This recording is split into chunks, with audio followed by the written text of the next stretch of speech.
Je m'appelle Hala Ben Hussein, coach thérapeute, hypnothérapeute, sound healer ou guérisseuse par le son. Aujourd'hui, je porte ce projet parce que ça vient d'une expérience très personnelle. J'ai vécu un burn-out pendant ma carrière et je me suis rendu compte avec ce cadeau qui est venu à moi que j'étais en train de vivre en mode survie.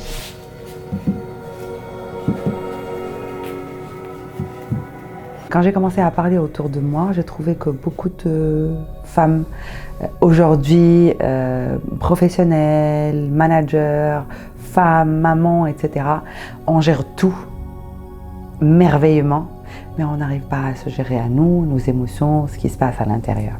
Donc aujourd'hui, je me positionne, j'ai de la femme, surtout professionnelle, à alléger son système nerveux, à le reposer pour passer dans le mode survie, en état d'alerte, à un état d'esprit plus clair et prendre des décisions avec plus de conscience.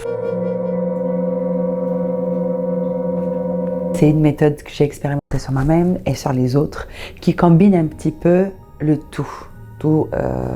Mon expertise aujourd'hui, à savoir la communication en coaching. On vient, on se pose avec la consultante ou le consulté pour savoir qu'est-ce qu'il veut changer dans sa vie. C'est souvent des gens qui veulent changer quelque chose, ok?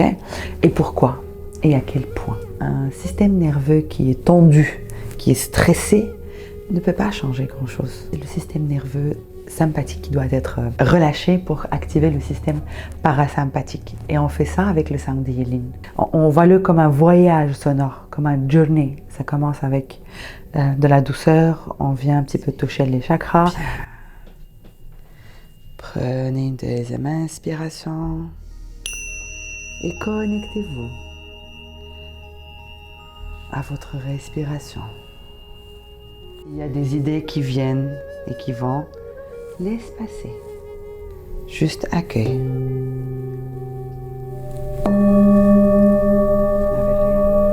Et puis après, on va utiliser le gong pour justement réveiller ce qui est encore stagné à l'intérieur.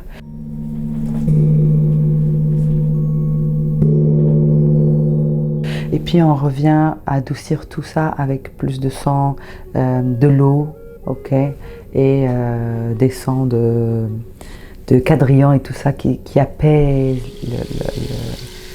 le système nerveux, l'esprit, et ramène à un état de calme.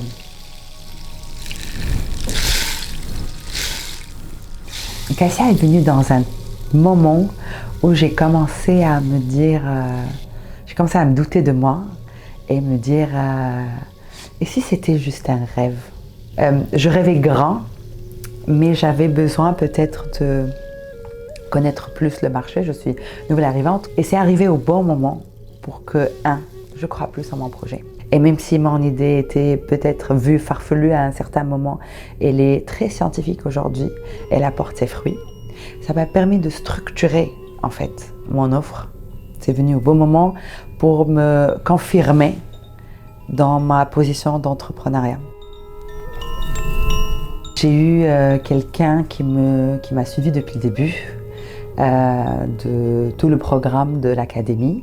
Mais j'ai aussi eu un programme magnifique de l'académie, c'est-à-dire on a eu des cours collectifs, à savoir management, marketing, mais aussi comment faire son modèle, plan d'affaires. Ça c'est quelque chose que je voyais très difficile, que j'ai essayé de faire par avant, mais Cassia m'a permis de simplifier l'information, de la banaliser au point de la réaliser moi-même. Et petit à petit, doucement, tout en respectant votre corps, commencez à prendre conscience de votre corps, de votre souffle. 2-3 ans, je me vois avec un local dans une année, 3 locaux dans 2-3 ans, et puis je passe en mode franchise parce que j'ai envie de faire partie de l'écosystème de la santé mentale dans la région de l'Outaouais et puis pourquoi pas tout le Canada.